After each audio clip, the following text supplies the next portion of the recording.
Big stocks तो मैं थोड़ा सा पर ऐसे दिन अच्छे होते हैं, इसका मतलब खूब तड़का है। नहीं, अगर कोई एक आध मिस हो जाएगा तो फिर हम उसको थोड़ा सा रिविजिट कर लेंगे। शुरुआत कर रहे हैं डिवीज़ लैब से। अब क्या ही बोलूँ मैं डिवीज़ लैब्स के बारे में। डिवीज़ लैब का ना मुझे बस एक बार 3 महीने का चार्ट दिखा दीजिएगा। मैं आपको बताऊँ, जो हमारे लॉयल व्यूअर्स हैं उनको ये बात पता होगी। एक ना हमने जब ये 6500 पर था ना, एक व्यू लिया था कि ये यहाँ से ना इसमें स्ट्रक्चरल तेज़ी होगी, इसमें और लॉरस लैब्स में स्ट्रक्चरल तेज़ी होगी। और इस स्ट्रक्चरल तेज़ी में आप बने रहें, सोचिए मत इनसे निकलने के लिए। लॉरस का भी रखिएगा 3 महीने का चार्ट, क्योंकि दोनों ऑलमोस्ट सेम स्पेस में है, डिवीज़ और लॉरस। तो इन दोनों स्पेसेस पर हमने एक स्ट्रक्चरल लॉन्ग कॉल का व्यू लिया था, और वो स्ट्रक्चरल लॉन्ग कॉल मेरे ख्याल से ब्यूटीफुली प्ले आउट हुआ है, और अभी भी उसका कोई क्लाइमैक्स नज़र नहीं आ रहा है मुझे। ठीक है, अगर आप देखेंगे तो शानदार ब्लॉकबस्टर नतीजे, 66% मुनाफा बढ़ा है, 28% रेवेन्यू, मार्जिन 30 का 40 हो गया है। ठीक है ना, और 40.7। अच्छा, कंपनी ये भी करेगी कि आगे भी डबल डिजिट ग्रोथ कंटिन्यू करेगी। अब कई एनालिस्ट कह रहे हैं कि हो सकता था कि इनका इस क्वार्टर में कोई एक ब्लॉकबस्टर ड्रग रहा हो सकता है वो रहा हो, और अगर आगे कभी गिरावट आती कि आज तो शायद आपको मौका नहीं मिलेगा।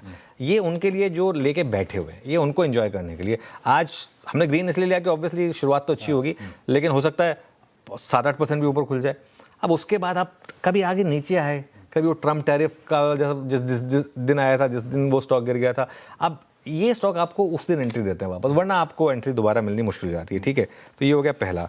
मारुति को मैं रेड ले रहा हूँ। हालांकि मारुति को रेड इसलिए भी ले रहा हूँ क्योंकि थोड़ा स्टॉक चल चुका है पिछले, अगर आप एक हफ्ते का डेटा देखेंगे मारुति का, और फ्राइडे को लेकिन इसमें शॉर्ट आए थे, काफ़ी इंटरेस्टिंग है। एक हफ्ते में चला, लेकिन फ्राइडे को थोड़ी शॉर्टिंग हुई थी, लेकिन स्ट्रक्चरल तेज़ी नहीं दिखती है मुझे यहाँ पर। स्ट्रक्चरल तेज़ी का ट्रिगर नहीं है।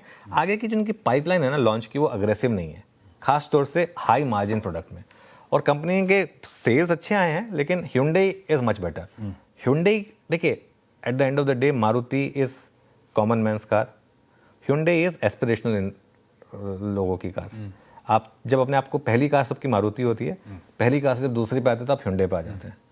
उसके बाद होप करते हैं कि Hyundai से आगे फिर जर्मन वगैरह, वो अलग बात है। लेकिन पहली और दूसरी कार तो यही होता है ना भाई। मेरी भी पहली कार मारुति 800 थी, उसके बाद सेंट्रो थी, तो वो एक नॉर्मल एक चीज़ होती है। ठीक है, नंबर्स वैसे मारुति के ठीक ठाक हैं, बट मार्जिन पे दिक्कत आई काफ़ी, 8% के करीब आया मार्जिन। हालांकि ये उतना ख़राब नहीं है जितना मार्केट डर रहा था, उतना ख़राब नहीं है, तो ज़्यादा गिरेगा नहीं स्टॉक। लेकिन आप स्टॉक इसलिए लेते हैं कि नहीं गिरेगा, आप स्टॉक इसलिए लेते हैं कि चले, है ना। तो उस हिसाब से चलने का ट्रिगर नहीं है मेरे ख्याल से मारुति में। इसके लिए मेरी आज की सबसे बड़ी बोल्ड कॉल है, और अगर ये गलत हुई तो ठीक है, गलत होगी तो गलत होगी। मैं ITC को ग्रीन ले रहा हूँ आज। मेरी सबसे आज की, मैं कह रहा हूँ, बड़ी बोल्ड कॉल है, और उसका कारण पता क्या है। एक तो स्टॉक फ्राइडे को डे लो पर बंद हुआ है, स्टॉक में शॉर्ट पोजीशन है, और सिगरेट वॉल्यूम इतने नहीं गिरे जितना कि डर था। 8 से 10% के सिगरेट वॉल्यूम गिरने का डर था, 5% ही गिरा है सिर्फ। अगली लाइन प्ले करें प्लीज़। और देखिए, नतीजों पर एक्साइज के बढ़ने का एक इम्पैक्ट आना था, वो तो आ ही गया, वो उसमें कोई रॉकेट साइंस नहीं है।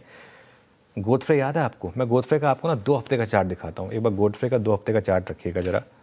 जिस दिन नंबर्स आए उस दिन भयंकर गिरा, उसके बाद से स्टॉक रिकवर हुआ है, पूरी गिरावट रिकवर कर चुका है स्टॉक, पूरी की पूरी गिरावट, है ना। और इस लेवल पर ITC में डिविडेंड यील्ड भी शानदार है। एक बार 3 महीने का चार्ट रखेगा वापस ITC का, यहाँ से खोने को नहीं है मेरे ख्याल से कुछ। और अगर आप इन लेवल पर शॉर्ट कर रहे हैं ना अगर, तो ITC, तो इन लेवल पर अगर आप शॉर्ट कर रहे हैं तो कोई मतलब नहीं है। ट्रेडिंग पोर्टफोलियो में ले, कोड पोर्टफोलियो का स्टॉक अभी भी नहीं है ये, लेकिन ट्रेडिंग पोर्टफोलियो में अब मेरे को लग रहा है कि इस लेवल पर हो सकता है लेने लायक हो।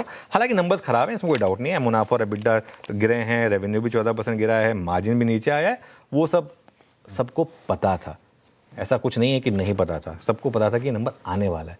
जो एक नंबर सरप्राइजिंग है वो है सिगरेट वॉल्यूम ग्रोथ। इतनी सब एक्साइज ड्यूटी वैसा बढ़ने के बाद भी वॉल्यूम ग्रोथ कम गिरी है जितना मार्केट एक्सपेक्ट कर रहा था उसके मुकाबले। तो इसके लिए इसको मैं बोल्ड को ले रहा हूँ, ग्रीन में ले रहा हूँ इसको मैं।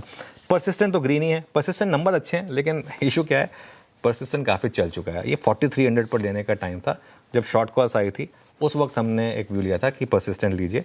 अब चाहे तो आप थोड़ा सा मुनाफा बांध सकते हैं परसिस्टेंट में, उस एटलीस्ट ट्रेडिंग पोर्टफोलियो में, और अगर नीचे मिले तो लेने का मौका होगा। लेकिन नतीजों के हाईलाइट मैं आपको बता देता हूँ। कांस्टेंट करेंसी रेवेन्यू ग्रोथ है 4.1%, 3.2 to 3.5 का एस्टिमेट था। सारी कंपनियों में सबसे स्ट्रांग ग्रोथ है ये कोफोर्ज और इसकी परसिस्टेंट की। ठीक है, एक फॉरेक्स घाटे की वजह से पैट गिरा इनका, और एक सेल्स वो मार्केटिंग के कुछ खर्चे बढ़े, उससे मार्जिन पर एक इम्पैक्ट आया है, लेकिन बड़ी डील्स भी आई हैं इनकी, तो इस वजह से ये एक और स्टॉक होगा जिसको कि आज मैं ग्रीन में ले रहा हूँ। और भी कई बिग स्टॉक्स हैं एक्चुअली।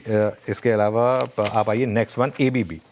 अच्छा, एबीबी आपको याद है जब पेरेंट कंपनी के नंबर्स आए थे, एबीबी काफी चला था, वो सब हमने एक वार्निंग दी थी कि पेरेंट के नंबर्स को देखकर मत ट्रेड करिए, इसमें आप फंस सकते हैं।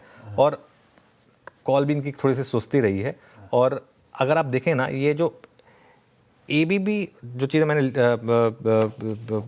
भेजी थी वो शायद आई नहीं इसमें, कोई बात नहीं, मैं आपको इसका सबसे इंपॉर्टेंट चीज़ बताता हूँ।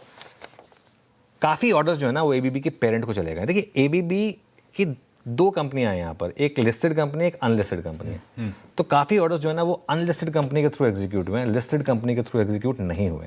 और इस वजह से इनका जो है ना वो नंबर्स पर थोड़ा सा एक इम्पैक्ट है। और मार्जिन 13% पर आया, अनुमान 14% का था। और कॉन कॉल भी हो चुकी है अब, तो कॉन कॉल में भी उन्होंने कहा है कि कोई बड़ा ऑर्डर उन्हें मिला नहीं है। तो मेरे ख्याल से कुछ चलने का ट्रिगर नहीं है यहाँ पर, ठीक है। तो एबीबी को, और स्टॉक ऑलरेडी लो लेवल्स चल चुका है, तो इसके लिए इसको मैंने रेड में लिया है। इसके अलावा मुथूट फाइनेंस को रेड ले रहा हूँ।